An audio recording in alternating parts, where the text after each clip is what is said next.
Okay,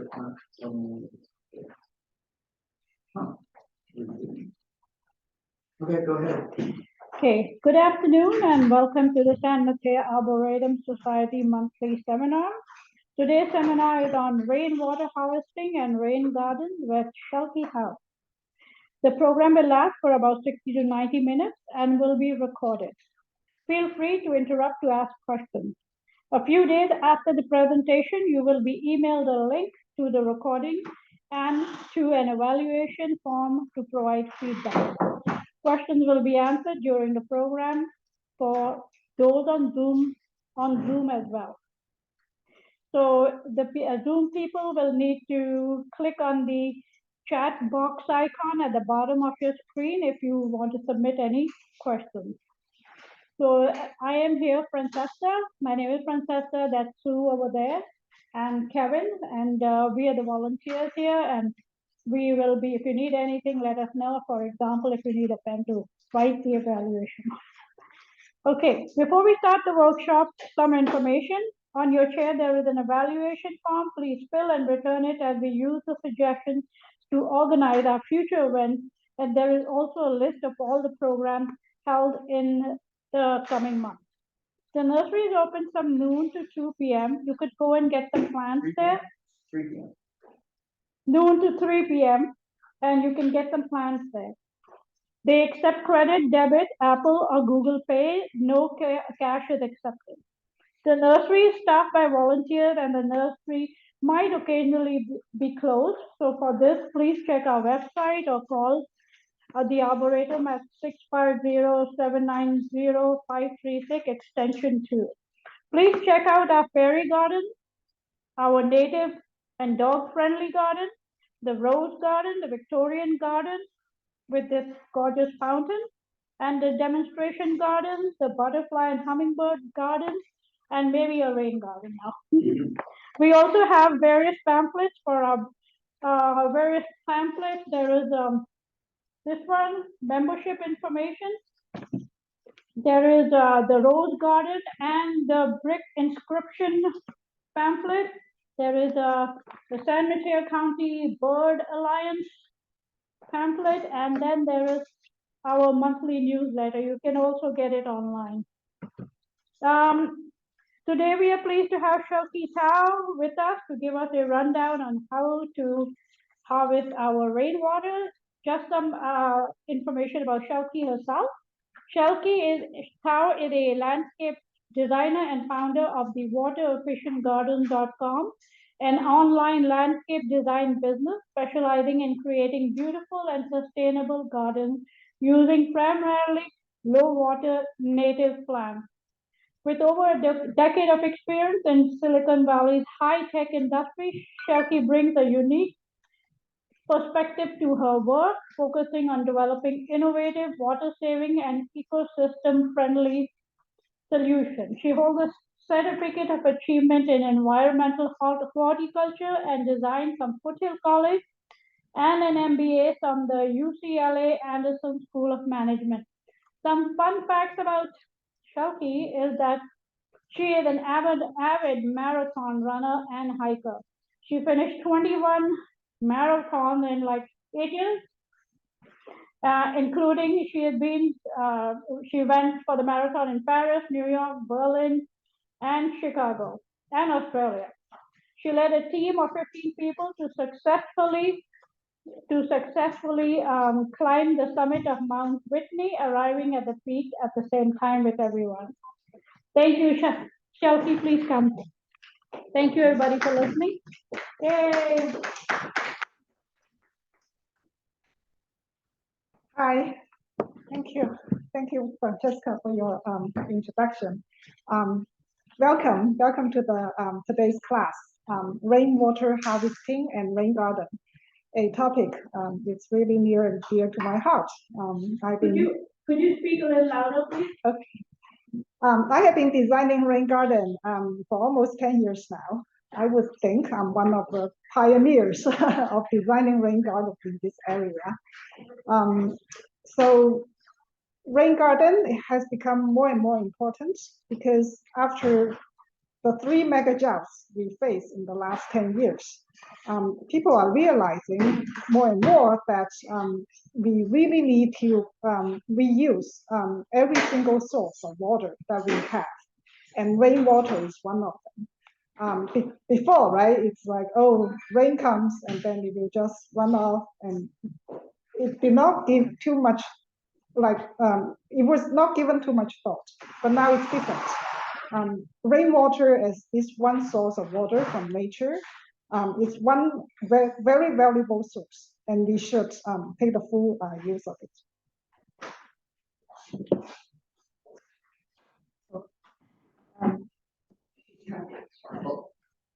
Can we get the slides up? Yeah.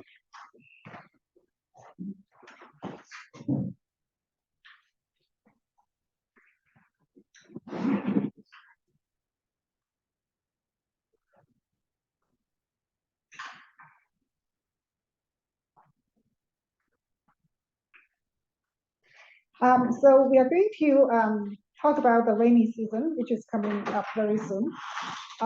First, we are going to talk about the harvest system, and then we will focus on rain garden. So as you can see, that's the precipitation pattern in San Mateo. The peak time comes in December, and then Jan, Feb, and March. So this talk is right on time.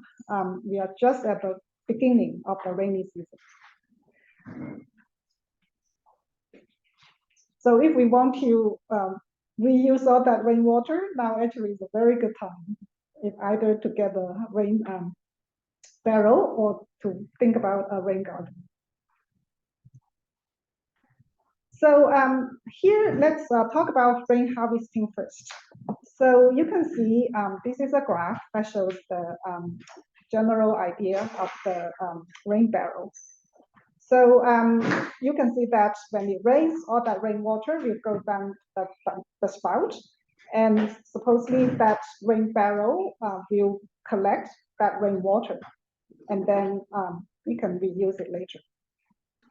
That's good. So there are a couple of critical elements of such a rain harvesting system. So I'm going to call them out one by one. The first is that it needs a gutter, it needs a downspout.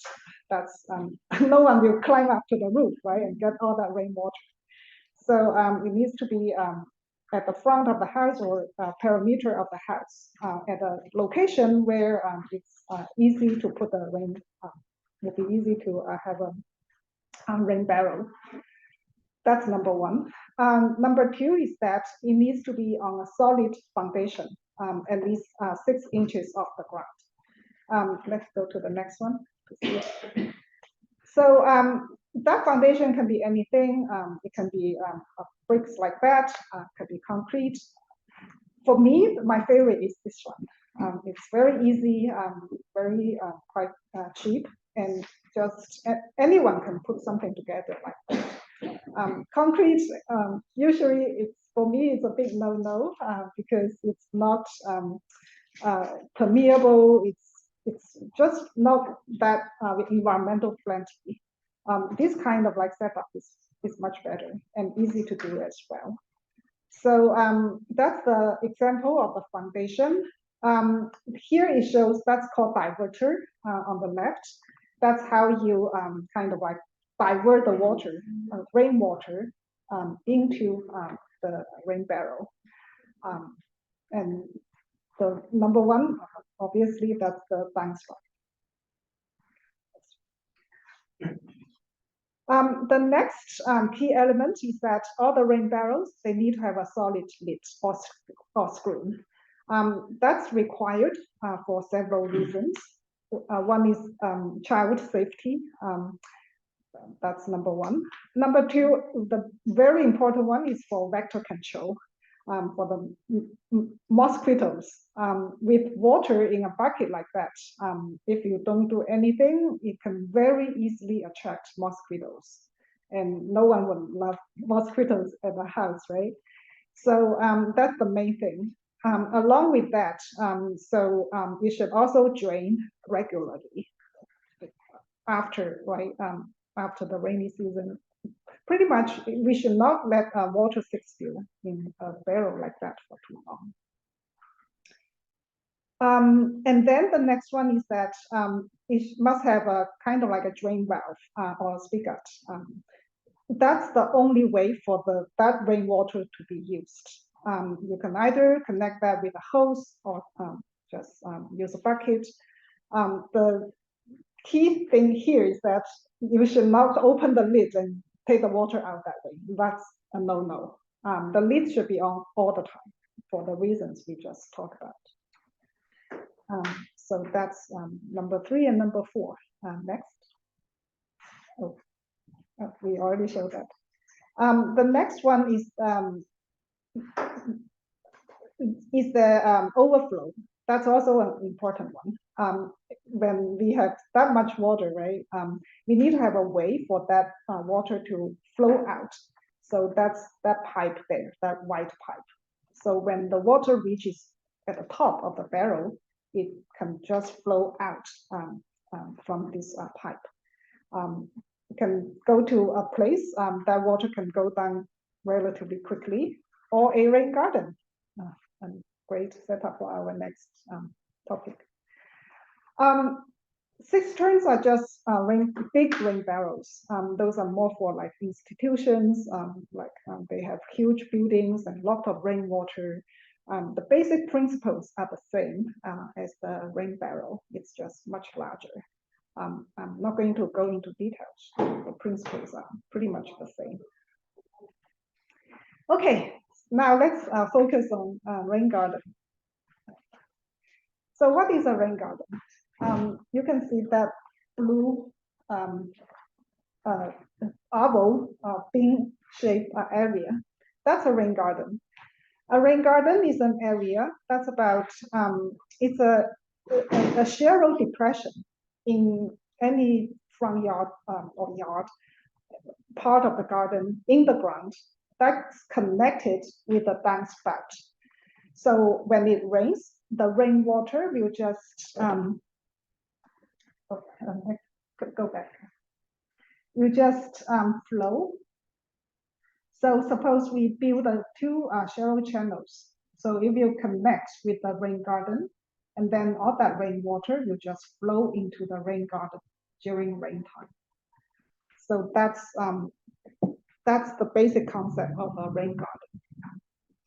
So it needs to build a rain garden. It needs a minimum of 100 square feet of roof space, roof area. We can't build a rain garden for a very small shed. So that's not enough rainwater. But our normal houses, it's way more than that 100 square feet. So for most of the houses, that's we have enough roof space. Another is that the rain garden must be at least 24 square feet. You can think about that as like 4 by 6. Let's say this is 4 and about 6 feet, kind of like area. It's required because that's the area.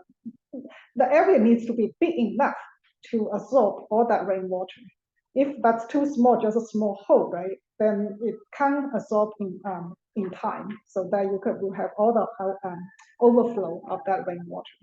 So the key really is that it be at least 24 square feet. The shape can be anything. It can be a circle, it can be a bean like this, it can be an oval, but not a rectangle like this, because the sharp angles, it's not good for the erosion of the garden. So you can see the details of the how big the rain garden needs to be. So if the roof is about 100 to 700 square feet, then it's 24 square feet. If the roof area increases, then it also the rain garden area should also increase. For most residential houses, I would say it falls under the 700 square feet to 900 square feet. So usually 24 is good enough for most of the residential rain gardens. So I'm going to show a couple examples of how a rain garden looks like. So this is example number one. So, okay. Let's review some of the key requirements of a rain garden. The first, you must have a downspout, right? That's very straightforward. Number two is that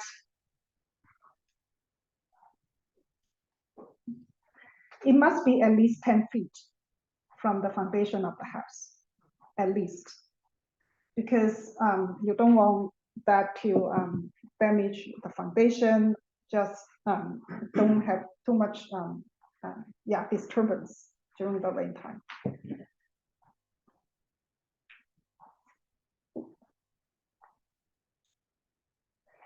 The third piece is a really critical one, is that there are two parts. The first part is that from the surface, it must be at least 6 inches deep, so that it can have enough space to collect the rainwater.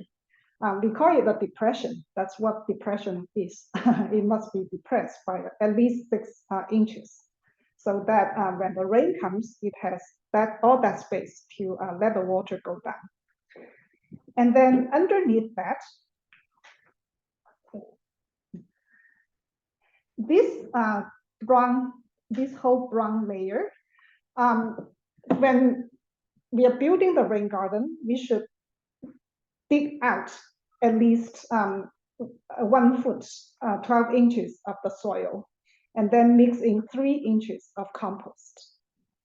That's the way to make sure it has good enough, the water can go down relatively quickly. Because compost, with its good soil structure, the water percolation can be pretty good, versus if we especially it's just clay soil, it might be too slow, and so it might take longer for the water to go down. All in all, we want the water to go down as quickly as possible, so that it won't kind of like pool in the rain garden. Not yet. So that's the rain garden soil. Then number 4 is another equally important one, is that we need to have native plants in the rain garden. Plants, that's another really key factor of the rain gardens. You might see in the gardens, you might see a dry riverbed, you might see like some other things like French drain, right? Rain garden is called a rain garden because it's a garden. It has plants. If it's just an area of like all these pebbles, like a dry riverbed, then it's dry riverbed. It's not a garden because it doesn't have plants. What makes rain gardens so important, so beneficial for us, is that it has plants, especially native plants.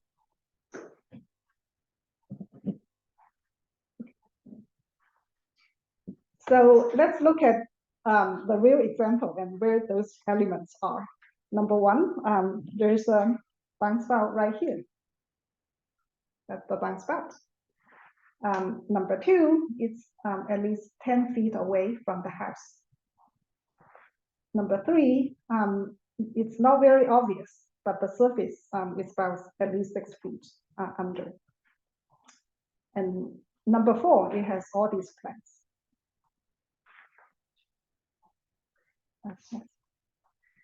That's another example. This is more like a matured rain garden. So number 1, that's the downspout right here. Number 2, it's at least 10 feet away. It's not very obvious, but when we were building it, we dug under this walkway, and then the water is piped under it and come to this rain garden here. It's a depression area, as you can see, and this is all these native plants have been filled in. Actually, this is maybe you can. It's actually a video. Go back. Yeah, this is about 6 months after the rain garden was put in, and the waterwise they like it a lot. They went out and take a video of that. I don't know whether you can play. You can try. Just click on it. Yeah. Oh. Never mind. Yeah, it's they put it on their Instagram. So yeah. So that's you can see that's on the right hand side. It's you cannot see from here, but that's where the downspout is, and then the rainwater will just follow that small creek.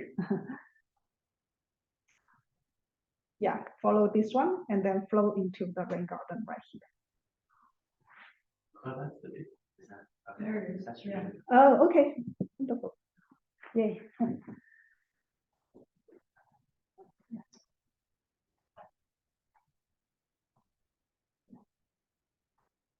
Yeah, so you can see that's like about 6 months, and then the previous page, that's about 1 year after. So that's how quickly all these plants can grow and fill in.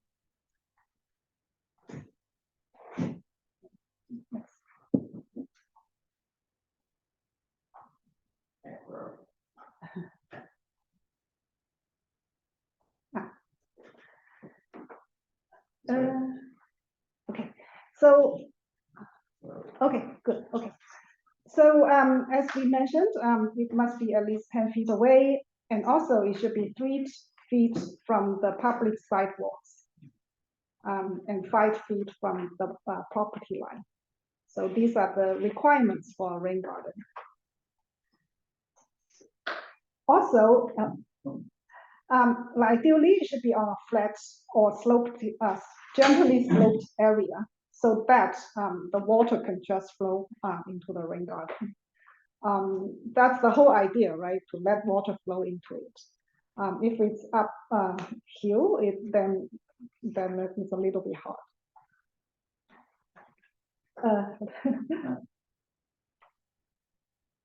Avoid locating the rain garden in area that will stay naturally soggy.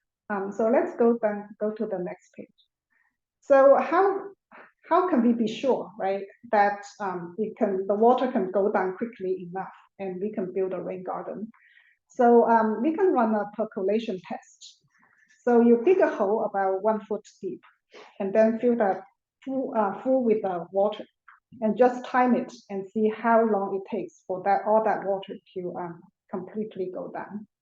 So if it goes down within 12 hours, then it's fine. You can build a rain garden. But if it takes days to do that, then it might be too the soil might be too sticky, and it's not such a good location. So not yet. So that's what we did at this church. So this is a church at San Lorenzo. They wanted to build a demo rain garden right at this lawn here.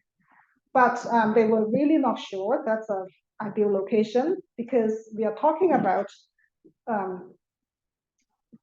all that rainwater on this huge roof of the church will go to this rain garden area. They were really not sure. They were like, ooh, how can we tell? So I told them, just run a percolation test and see how fast the water can go down. So that's what they did. And it came back to be okay. The water did go down. So yeah, and we designed and built a rain garden right there. Okay. So there are many benefits of a rain garden. First and foremost, reduce runoff and reuse all that water. So if we do not build a rain garden, right, all that rainwater most of it will just go out. Francesca and I, we just went out to see the downspout at this corner, and actually it's linked to a sewage pipe. So all that rainwater, right, it will just go out to the sewage. But instead, we can capture that and reuse it. You can see in nature, about 25% of rainwater will go back to the soil, deep infiltration, and recharge all that groundwater. But in the modern day cities, it's only 5%. So all that soil, right, it's deprived of the rainwater, otherwise it should get from nature. And that has a lot of implications for our environment, the aquifer, water, and all that. So all in all, the rain garden is a very effective way to bring that 5% back to close to 25%. In residential settings, we are talking about rain garden. On much bigger scale, I think the state and people are talking about having all this space to let water just go down. So it's the same idea. Yeah. Recharge groundwater. So under our feet, there's a lot of places have this aquifer. It's water accumulate over thousands of years. But in the last several decades with our drought, that water has been overpumped really badly. And you can see that all that orange area, those are critically overdraft basins. For those areas, it might take a long time, hundreds of years, to bring the water, for the water to go back to its original level. So actually, it's kind of crisis, really, that we are losing so much groundwater. So that's why we need to have rain gardens to have more water to replenish that overpumped water. Next. You can see from this photo, that's how much the land has sucked as a result of losing the aquifer, losing the groundwater. It's over almost, is that 10 feet? They took the picture at exactly the same location, just from 65 to 2016, like about 15 years apart. And that's how much the land has sunk down. So if we keep like not putting enough water back, then it will continue. So that's how important this is. Reduce erosion. During the rain time, right, all that water, if we don't like capture it and slow it by ways of rain garden, it will just like pull together, and the flash floods will just happen in our cities, and it can just create erosion and all these damages. You can see the photo that was in 2021 that is shut down Highway 1. I think it was shut down for almost a year or something because this happened.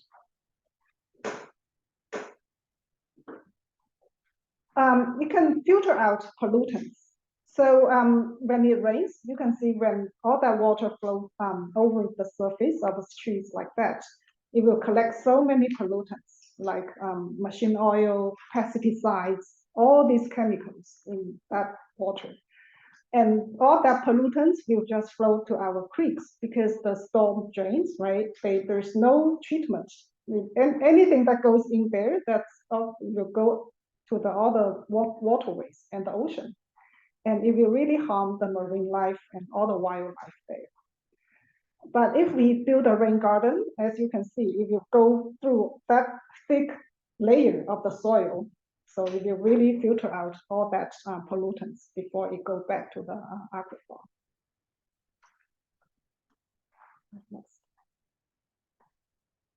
Least but definitely not the least, it can provide a habitat.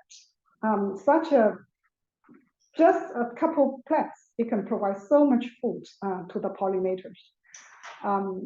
If you go to the next.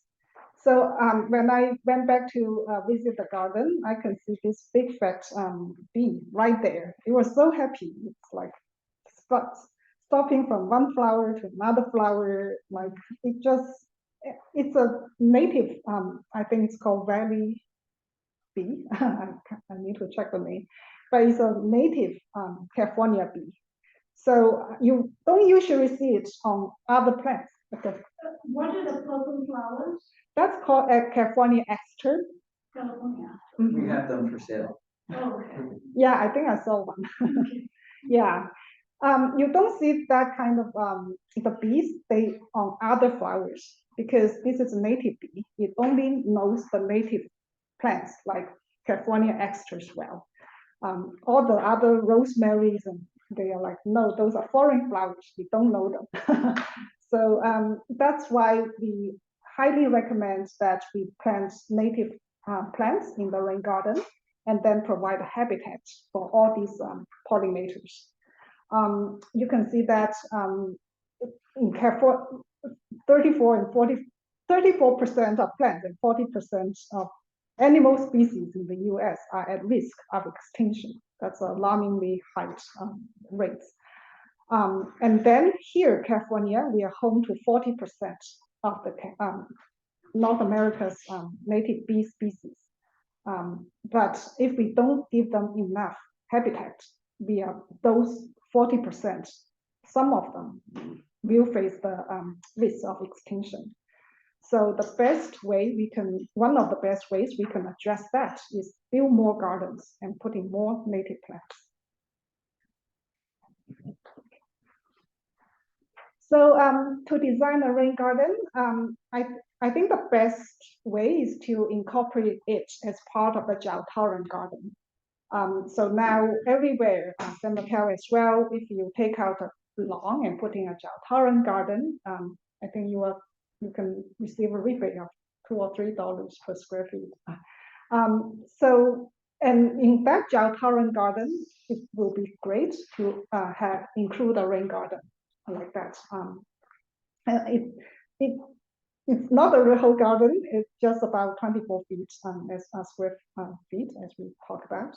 But it can play such a great role in collecting and reusing the rainwater. And these are the distances we just talked about. 10 feet from the house, 3 feet from public sidewalks, and 5 feet from the private property lines. So that's another example. So here you can see the downspout is right here. Yeah, and that's before how it was like. I think the pipe it just go into the soil. That's it. Okay, next. So that's I did the design, and you can see this red circle. This red circle, that's where the rain garden is going to be. And here we you can see connect this pipe so that the rainwater will flow out to the rain garden when it rains. So that's how it is like. That's a question. Yeah. That pipe, was there more like extension to like get further away? For this project, no, it's just that short, that long. Okay. And then the water will just go on top of the surface and flow into the rain garden. But I do have other couple projects where the clients, they prefer it just go in the soil under the surface and go directly. The pipe will just extend all the way into the rain garden. So that's okay too. Yeah, yeah. So it actually starts closer than 10 feet to the house for the water to flow to the main garden.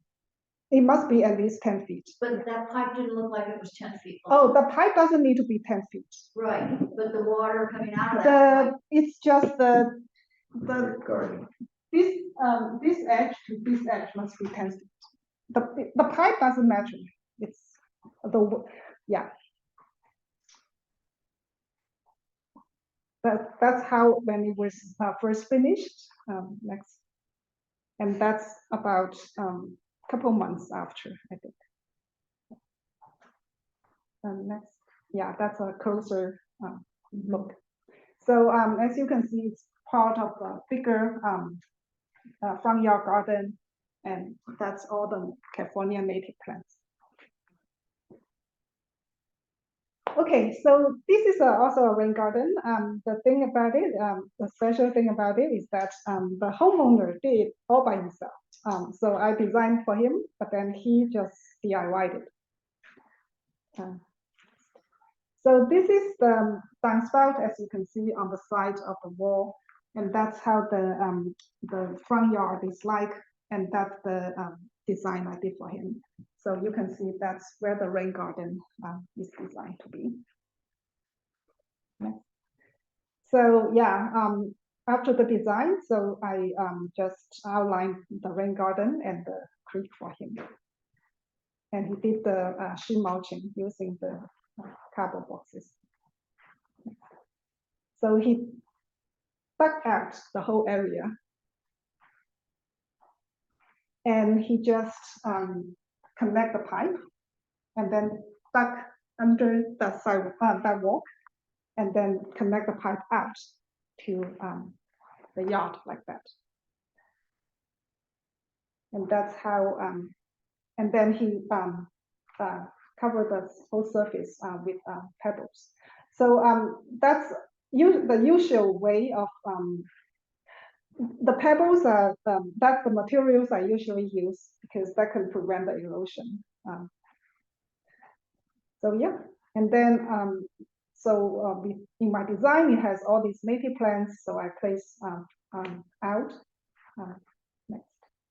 And that's how the finished garden looks like. Next. Question? Yeah. So you put the pebbles in first and then you put the plants in? Or, No, you put the plants in first. okay, so you put the plant in and then you cover it with pebbles. Yes, Okay. we go back to them. Yeah, so after I place them like that, he will just plant all these plants. Yeah, dig the holes and place. Oh, yeah, in this case, he already at the pebbles. Yeah, this is, he's DIY, so he did it this way. Oh, But okay. yeah, but usually, no, usually you planted all the plants first and then add the pebbles. So then the pebbles, with the weight of the pebbles, doesn't it go down? No, Or it won't? it won't. No. Okay.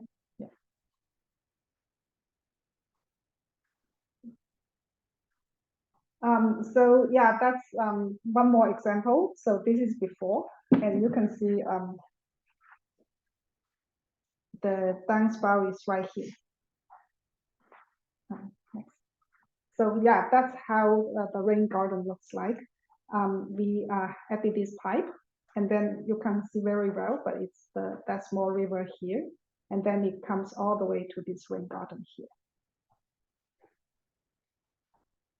Yeah, so that's the intro of the rain garden. Feel free to let me know any questions. Do you ever, I saw a home that had the containers, but then they actually just diverted the water to other plants. They didn't create just a rain garden specifically. They connected it to other, they had, other plants that they were watering. So do you ever do that, or is it specifically that you create the gardens? You don't do like other, I think it's more like an irrigation system, I think, then. Right. Irrigation system for containers, right? Could you repeat the question, please? Actually, I would like you to repeat. So I saw a home that had the collection barrels at the house. Oh, the But barrels. what they did was they diverted the water to other plants in their garden. They didn't just create a special rain garden. So do you ever do that, or do you only create these rain gardens? I haven't done that, but I can work on this as well. Okay. So the question is that her friend has these rain barrels, but not the rain gardens. Right. So she's asking whether I work on these kind of projects. I haven't, but I can. Yeah. Maybe it's just me who doesn't understand this, but you had talked about the rain barrel. So now when you showed the examples, I can see the rain barrels. Oh, so I have, my presentation has two parts. The first part is rain barrel. Second part is rain garden. So rain barrels, can you go back to the presentation? I show a couple examples. I see. Yeah. But that's not part of the rain garden. Those are totally two I see. different ways of collecting rainwater. Okay. Yeah. Yeah. Go back to maybe page 3.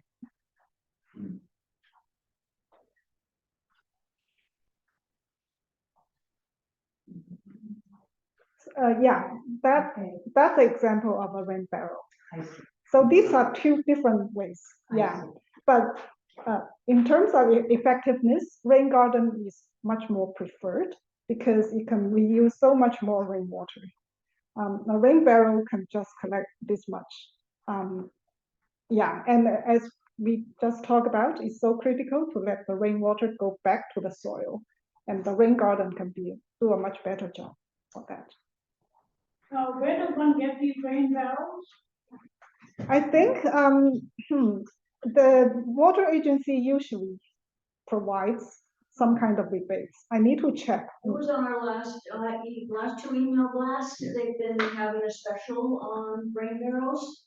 Was it like 80, do you remember, Kevin, $85 Something. or something Yeah. like that? But it was through, I can look it up, it's through, not Bosca, but which is the Bay Area Water Conservation Agency.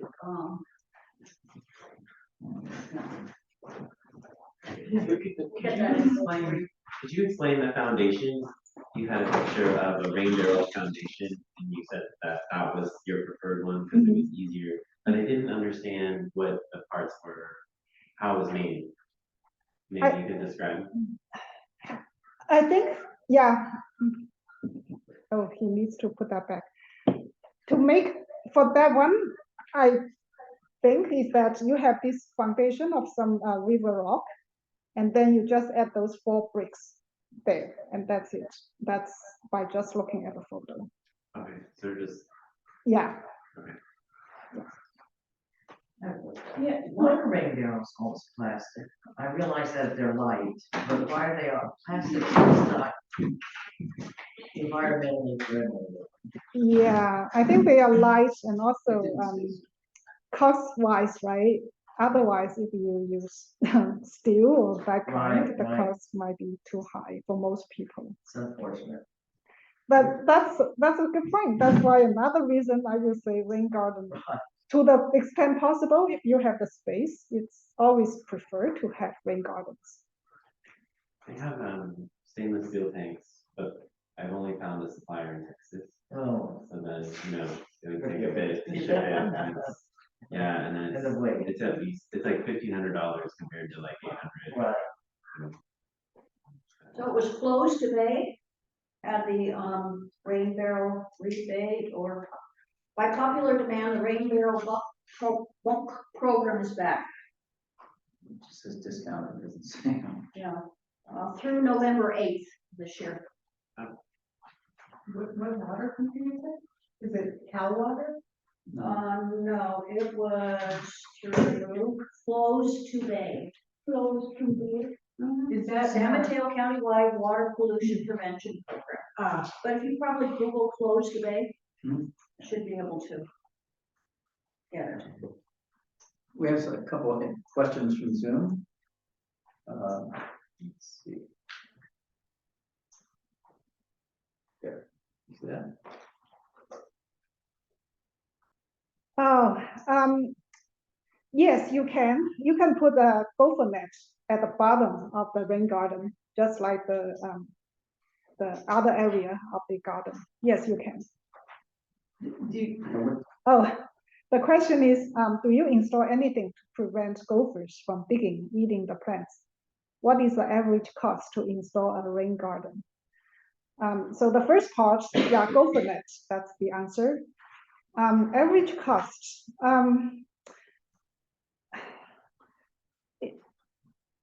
I did not, because I always, rain garden is always part of the front yard garden, for example. I did not cost out just the rain garden portion. I will say it's not substantially higher. San Mateo, I'm not sure, but Valley Water, they have $300 rebate for a rain garden. So if you build a Jautoran garden and a rain garden, on top of the rebate for Jautoran garden, you also receive $300. So usually, material-wise, that's enough to cover the cost of a rain garden. I actually have follow-up questions from both of the Zoom. So do gophers and squirrels tend to eat native California plants or? Yeah. They do. Something's in my. Yeah. Yeah, I have designed many projects. I think I only one or two clients, they specifically requested the gopher net, so we did that. But from the other 98%, I haven't heard about the problem. Yeah, in our native garden down here, we just installed, we see occasional damage, but not persistent damage, not consistent damage. Like a squirrel might go crazy on one, but it's not a food source. So, with regard to the second question and my follow-up about the average cost, what about the DIY thing that you designed? What does what did that cost for, for you to do the design and then DIY the work? Yeah, so yeah, he paid me for the design, but Right. then because DIY, I think it was almost fully covered by the rebate he received. It's in Cupertino at that time. He got $3 per square feet. That area is about 800 square feet, I think. I can't remember. And then about over $2,000. I think he told me it's almost covered because you're just talking about some pebbles and the mulch and the irrigation products. And just one other question that I just thought of is, all the pollutants that come off the roof during the rain, how is that a problem or? Yeah, if you What? the Slide deck? slides, yeah. So some of those diverters, you can have some kind of like a screen to like some kind of net, I think, to screen stop all those leaves and debris from Well, getting it's not into. the debris, it's more the chemicals that would have settled Right. from the air on the roof, right? Just kind of like, which would be full of pollen and other air pollutants, right? Oh, It's kind of like the rainwater on the street. It has the oils from the car and the tires, so. right. That hasn't been too much of a problem. Yeah. Yeah, from the air, it's a by and large, it has been okay. And what if you I live on a creek, so is that like a no to do No. something? No. Okay, because I have a lot of erosion problems, that's my problem. Then yes, the ideal location is relatively flat area, not definitely on a kind of like a slope, a big, Not a very big steep slope. slope. Not a big slope, but there's a lot of erosion happening, so if putting in a rain garden out kind of, because it's like a flattish area, it's a very gentle slope, putting it out at the end of my yard, is that something that could help stop the erosion? I don't, it can really, depending on where your current, how the rainwater flows and all that. Yeah. But as I mentioned, right, because instead of all that rainwater rush out during rain time, if you capture it and let it sink down. You're putting it where you want it Yeah, to go. it might. Actually, that's one of the big benefits of a Yeah. rain garden. Thanks. So, oh, go ahead. When I redid my deck, my back garden, that's all landscaped. Mhm. So I put in a dry well underneath my deck to collect rainwater from the closed downspouts there. It's worked really well. Yeah, dry well or French drain, it can work. It can work to capture that rainwater. But the rain garden, another big benefit is that it can provide a habitat. Right, with but the I had plants. no place to go to do a rain garden. Yeah, totally. Yeah. Mhm. So, question to you, how do you use the water from the dry well? Oh, it just goes into the soil. Oh, Just it goes goes into into the soil, so you don't. Yeah, underneath, use water plant. Pardon? No, don't You, worry. it's not, It's underneath the deck. okay. A question about the pebbles, the gravel. Mhm. How do you, it seems like it's a maintenance nightmare because it will collect leaves and soil and dirt and it will trickle down. No, How do you keep it clean? it's been staying clean pretty much, really. Out of dozens and dozens of rain gardens I have designed, I haven't heard, Do you use large boulders or gravel or does it matter? no, just river rocks, about 2 to 3 inches big. Do you put any, to prevent weeds? Do you put a weed block down underneath? Yes, many projects, many clients, they prefer to have the weed blocker. Yes, you can do that. What do you recommend for that? For that, like, ones that work the best? The paper, Yeah, like cardboard, right? cardboard is one, or the thin, just a thin piece of the brown paper. That can also Okay. work too. Thank you. Not the plastic. Yeah, if you there are also organic ones, organic types. Yeah.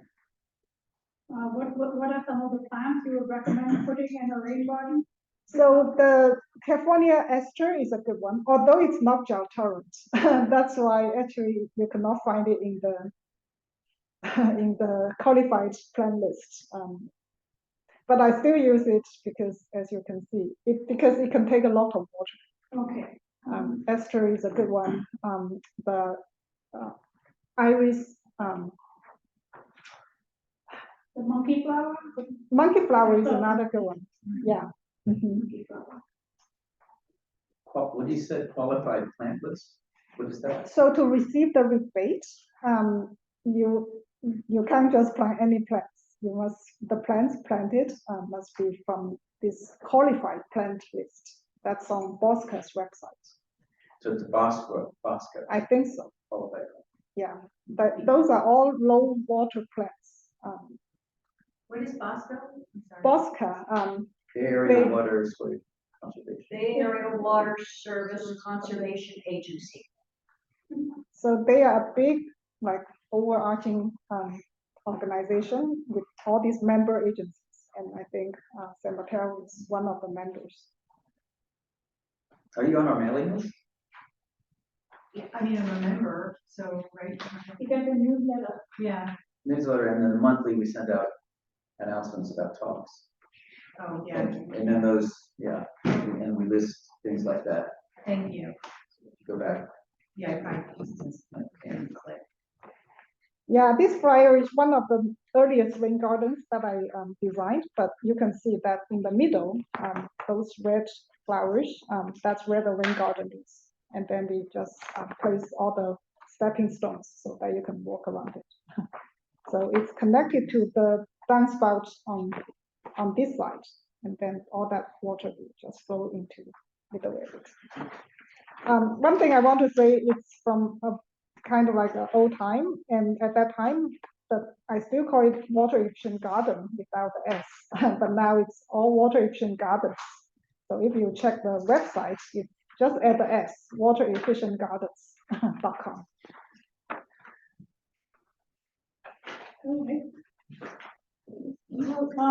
Thank you.